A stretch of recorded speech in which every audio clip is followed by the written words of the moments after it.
Assalamualaikum warahmatullahi wabarakatuh. Perkenalkan, nama saya Cendrian Dunelengo dengan NIM 151423134.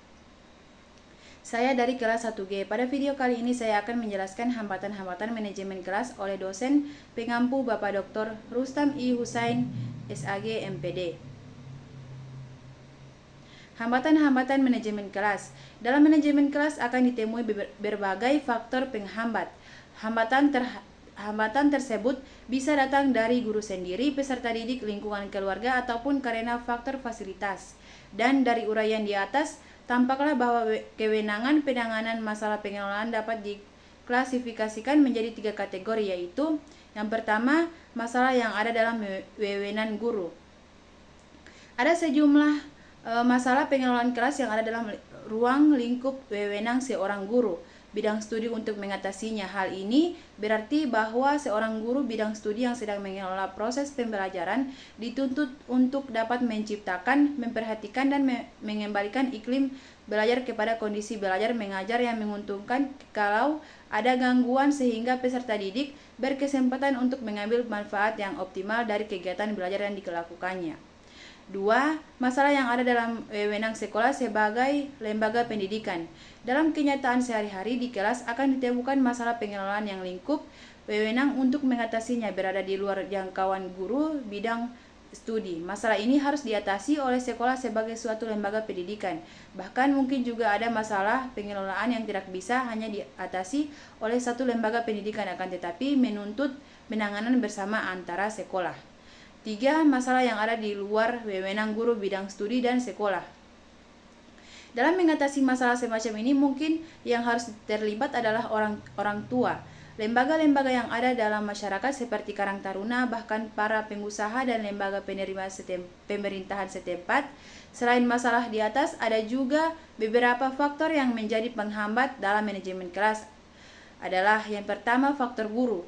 Faktor penghambat yang datang dari sini berupa hal-hal seperti tipe kepemimpinan guru yang otoriter, format belajar mengajar yang tidak bervariasi atau monoton, kepribadian guru yang tidak baik, pengetahuan guru yang kurang, serta pemahaman guru tentang peserta didik yang kurang. 2. Faktor peserta didik. Kekurangsadaran peserta didik dalam memenuhi tugas dan haknya sebagai anggota kelas atau suatu sekolah akan menjadi masalah dalam pengelolaan kelas. 3. Faktor keluarga. Tingkah laku peserta didik di dalam kelas merupakan pencerminan keadaan keluarganya. Sikap otoriter orang tua akan tercermin dari tingkah laku peserta didik yang agresif atau apatis. Di dalam kelas sering ditemukan ada peserta didik pengganggu dan pembuat ribut. Mereka itu biasanya dari keluarga yang broken home.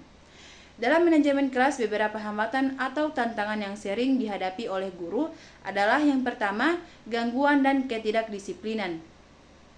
Siswa yang tidak patuh atau berperilaku tidak teratur dapat mengganggu kondusivitas kelas dan menghambat proses pembelajaran. 2. Perbedaan tingkat kemampuan. Setiap siswa memiliki tingkat kemampuan yang berbeda. Guru harus mengelola perbedaan ini dan menciptakan lingkungan yang inklusif di mana semua siswa merasa terlibat dan dapat belajar sesuai dengan kemampuan mereka. 3. Kurangnya motivasi. Siswa yang kurang termotivasi cenderung tidak berpartisipasi aktif dalam proses pembelajaran. Hal ini dapat disebabkan oleh berbagai faktor seperti kurangnya minat terhadap materi pelajaran, masalah pribadi, atau kurangnya dukungan dari lingkungan. 4. Konflik antar siswa. Konflik antar siswa dapat mengganggu kelas dan mempengaruhi iklim belajar. 5. Kurangnya keterlibatan orang tua. Kurangnya keterlibatan orang tua dalam pendidikan anak-anak dapat menjadi hambatan dalam manajemen kelas. Yang keenam, kurangnya sumber daya. Kurangnya sumber daya seperti buku pelajaran, peralatan, atau fasilitas yang memadai dapat membatasi kemampuan guru untuk memberikan pembelajaran yang efektif dan menyenangkan. Dan yang ketujuh yaitu meningkatnya jumlah siswa dalam kelas. Jika jumlah siswa dalam kelas terlalu banyak, guru mungkin kesulitan memberikan perhatian individu yang cukup kepada setiap siswa.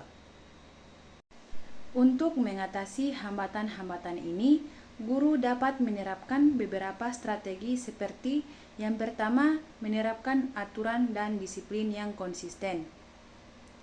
Yang kedua, membangun hubungan yang baik dengan siswa dan melibatkan mereka dalam proses pembelajaran. Ketiga, menciptakan lingkungan belajar yang inklusif dan mendukung. Keempat, menggunakan pendekatan yang beragam untuk mengakomodasi perbedaan tingkat kemampuan. 5. Melibatkan orang tua dan menjalin komunikasi yang baik dengan mereka. 6. Menggunakan sumber daya yang ada dengan bijaksana dan kreatif. 7. Mengelola konflik dengan cara yang adil dan konstruktif. Dan yang kedelapan yaitu menciptakan kelas yang interaktif dan menarik untuk mempertahankan minat dan motivasi siswa. Dengan menghadapi tantangan ini dengan strategi yang tepat, guru dapat menciptakan lingkungan belajar yang efektif dan mendukung untuk semua siswa.